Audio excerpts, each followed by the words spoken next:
What's up everyone, this is CyberKnight8610, and today we're going to talk about some new cards that were revealed for Maximum Crisis, and we finally have our first Fusion Pendulum monster too, and it is Supreme King Dragon Zarc. This is going to be the cover card for Maximum Crisis, which is the set after Raging Tempest, and with this, of course, we finally got the effects and everything for him, as well as some of his support cards, and that's what we're going to be talking about today, and this card is awesome. I mean, to say the least, this is basically, I guess, our god card for Arc 5, unless there's something else coming out in the future, which I wonder if there's going to be some kind of odd-eyes monster that's going to be able to fight this thing, you know, in the anime. So I'm hoping that there's going to be more to it, but yeah, this is basically the dimensional dragons fused together, and it pretty much lives up to it. Let's just put it that way. So yeah, let me read off its effect and everything, and then we'll talk about it. So here we go. First off, it is a dark, level 12, scale of 1 Dragon Fusion Pendulum monster. So it's a lot of different things. 4,000 attack, 4,000 defense. And first off, its pendulum effect is Fusion, Synchro, and Exceed monsters your opponent controls cannot activate their effects. Once per turn, your opponent adds cards from their deck to their hand, except during the draw phase or damage step, you destroy those cards.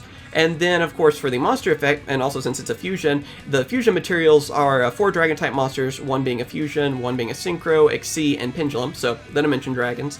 And then the monster effect itself is, must be fusion summoned, cannot be special summoned by other ways. If this card is special summoned, destroy all cards your opponent controls. Cannot be targeted or destroyed by your opponent's card effects. When this card destroys an opponent's monster by battle, you can special summon one Supreme King, a Servant Dragon monster from your main deck or extra deck. If this card in the monster zone is destroyed by battle or card effect, you can place this card in your Pendulum zone. So, yeah, like I said, this is basically Pendulum God card, is the best way I want to put it. It's amazing. The thing about this that I think a lot of people are kind of hung up on when they see it is that there are requirements for it. You know, you're seeing that it requires a fusion, a synchro, an Exceed, and a pendulum. You know, it's kind of like Sophia or something, you know, where it requires a lot of different types of monsters bringing out. But a lot of people forget that, first off, these other cards we're going to talk about in this video make it a lot easier to bring it out. And also, too, that the new structure deck that's coming out for Japan, which we'll get, I'm sure, sometime next year, would be my guess. Nothing's been announced. But anyway, a lot of support from that is going to make it even easier to bring this card out as well. I mean, you get Astrograph Sorcerer, which is made to bring out Zarc, and then you're also getting the different magician versions of the Dimension Dragon. So you're getting, you know, an Odd Eyes Magician and Dark Rebellion, Clear Wing, and so on and so forth. So you're getting all those as well. So, and that structure deck is basically built just about to bring this out easily too. So pretty much, I feel like we're going to start seeing builds that are just going to be, you know, the whole strategy is to bring out this card. Yes, it has weaknesses. I mean, it's not going to be the easiest to bring out, but I feel like with the new cards, it's going to be, you know, a lot easier than you think. And then also, it always has weaknesses, like with any strong monster these days in Yu-Gi-Oh! I mean, you have Solemns that can stop it. You have Kaijus. Kaijus stop everything, basically. I mean, that's what I like about Kaijus anyway, is that, you know, they kind of make it so monsters like this do have a big weakness. So, I mean, that is another way you could get rid of it as well. But I still think it's an amazing card. I mean, that goes without saying. It lives up to what I think it was supposed to be. And I'm wondering, too, if we're going to see, like, another version of this, maybe, like, a good version that Yu-Gi-Oh! Will end up using or something to go against it, or something like that. Because I have a feeling that there has to be, like, a good version. If this is considered evil, there has to be a good version of, like, all the dragons together, or something along those lines, something to fight it.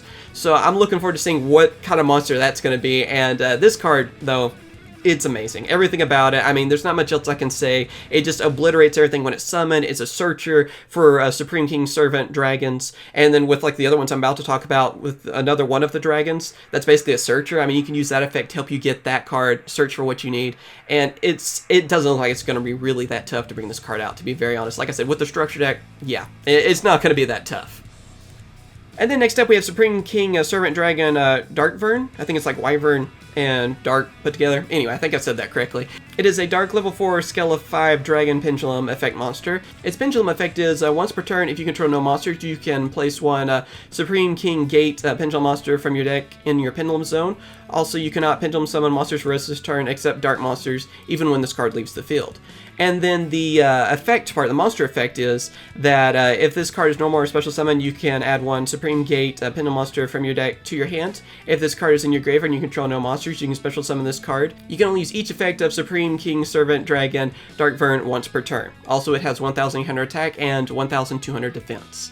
So this is basically the Searcher. This is the one that's going to help you get your gate cards, which those are the other ones we're going to talk about here in a second, and they're pretty ridiculous in themselves. I mean, you have like a scale, I believe, of 0 and 13 for those. So yeah, we'll get to those crazy cards here in a little bit, but anyway, this is basically the setup card. for everything. It helps you get the gates and get them on your side of the field, which then can help you get Zarc out easier. So that's another strategy for that. So plain and simple, it's just the setup card. So not bad. It looks awesome. I guess it's supposed to be like a younger version of Zarc, maybe. I don't know. That's what it kind of looks like. Anyway, for the first Supreme King Gate card, we have Supreme King Gate 0, and it is a dark level 7 scale of 0 Fiend Pendulum effect monster, and also too, it has 0 attack and defense. Its pendulum effect is, while you control a Supreme King Dragon Zarc, you take no damage. Once per turn, if you have a Supreme King Gate Infinity in your other pendulum zone, you can destroy both those cards in your pendulum zone, and if you do, you add one polymerization spell or fusion spell card from your deck to your hand, except the Fusion Wave Motion. And then its monster effect is, once per turn you can target one other face-up card you control, destroy both this card and that card, and if you do, special summon one Dragon-type fusion monster or Dragon-type synchro monster from your extra deck, but its attack and defense becomes 0.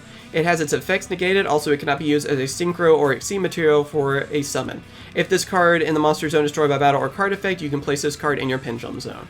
So first off, we have a pendulum monster that has a scale of 0. And then the other one too, which we're about to talk about, has a scale of 13. Then after that, if that wasn't enough, they give you added effects for having Zarc on your side of the field. So with this one, of course, you take no battle damage, and then also you're able to destroy the cards in your pendulum zones to then add a polymerization or a fusion spell card from your deck to your hand. So basically another way to help you bring out Zarc if you want to. And then not only that, its monster effect is a way to help you bring out a synchro or fusion dragon type. So basically a way to get Starving Venom or Clearwing and get them on your side of the field as quickly as possible to then, they don't have their effects and their attack is 0, but that doesn't matter. You're able to then use them for the fusion, is basically what they're trying to do on that. So again, there's just another way to help you bring out Zarc as quickly as possible, also giving you an added effect to it, and that's just amazing. I mean, again, it's kind of hard to say too much about it. Yeah, like I said, with all the Magician support and then these pendulums, Zarc is going to be pretty strong, and bringing it out should be a lot easier. So that's just the first one. Next up after that, we have the second one, and this is the last card we're going to talk about today, and that is Supreme King Gate Infinity. So yeah, like I said, this one is a dark level 7 scale of 13 Fiend Pendulum monster. It has 0 attack and defense, just like the last one. Alright, so first off, its pendulum effect is, while you control a monster, you cannot pendulum summon. This effect cannot be negated. Once per turn, if you control a Supreme King Dragon Zarc, you can target one face-up monster your opponent controls, gain life points equal to its attack. Then its monster effect is that once per turn you can target one other face-up card you control, destroy both this card and that card, and if you do, special summon one Dragon-type XC or Dragon-type Pendulum monster from your extra deck, but its attack and defense becomes 0, its effects negated. Also, it cannot be used as a synchro or exceed material for a summon. If this card in the monster zone is destroyed by battle or card effect, you can place this card in your pendulum zone. So the monster effect is basically same thing as the last one, it's just that instead you're going for a pendulum or an exceed, so Dark Rebellion and Odd Eyes, same difference on that. But the pendulum effect is, that's pretty insane. I mean, you can't pendulum summon, which doesn't really matter. That's what's kind of funny about this, from what I'm seeing, is that you're not really using the pendulums for the pendulum summoning effect. You're really using it for basically to just power up Zarc and to, just kind of protect your monsters and stuff like that, basically Zarc.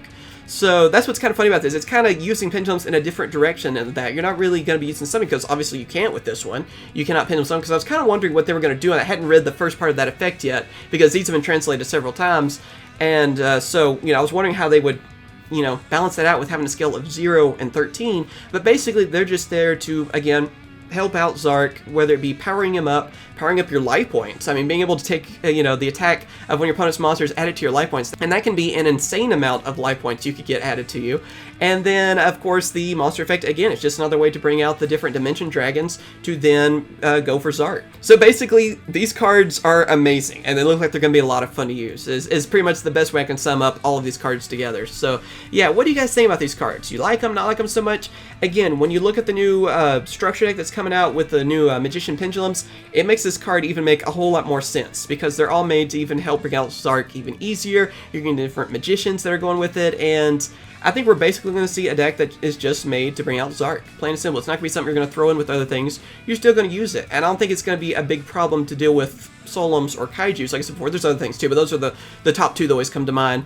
I don't think it's going to be a big deal, because from what it looks like in a deck that could bring this out, it I mean, you could always just bring out another one. It doesn't really look like it's going to be that big of a problem to keep bringing this card out. And then, of course, with both the pendulums and everything helping protect it and make it so you can get the other dimension dragons and everything, yeah, it's a pretty amazing card. It's going to be one of those that you don't want your opponent to set up to bring this card out. And it looks like they could possibly even be able to do that. Even with that summoning condition, they could possibly be able to bring it out, I feel like, in a couple of turns, if not even like one turn. I feel like we're going to see that on Yu-Gi-Oh! Pro. Even as I'm making this video, we're going to see someone end up doing that. So, yeah, tell me what you guys think about this card. You like it, not like it so much. For me, I think it's awesome. I feel like it lives up to a lot of the hype that we were hoping for like a fusion of all the dragons. And I'm glad to finally see a Fusion Pendulum, and I'm hoping it's not going to be the only one. I think we have two XC Pendulums that I can think of. And, of course, one for Sync, or I guess two, because the new Clear Wing, and now one of Fusion. So I hope we see a lot more for extra deck Pendulum monsters. But yeah, let me know what you guys think. As always, thank you guys for watching. Be sure to subscribe for more Yu-Gi-Oh! News videos. And of course, like I said, tell me what you guys think about these new cards. They look like a lot of fun, and I might have to build something with them. I'm looking for that. We'll get them, I believe, summer of next year in English is when they'll be printed. But I'm sure they're already on Yu-Gi-Oh! Pro or something by now. So be sure to test them out. They look like they're a lot of fun. But yeah, as always, thank you guys for watching. Be sure to like the video, helps out a ton, and of course I will. Catch you guys later. See ya.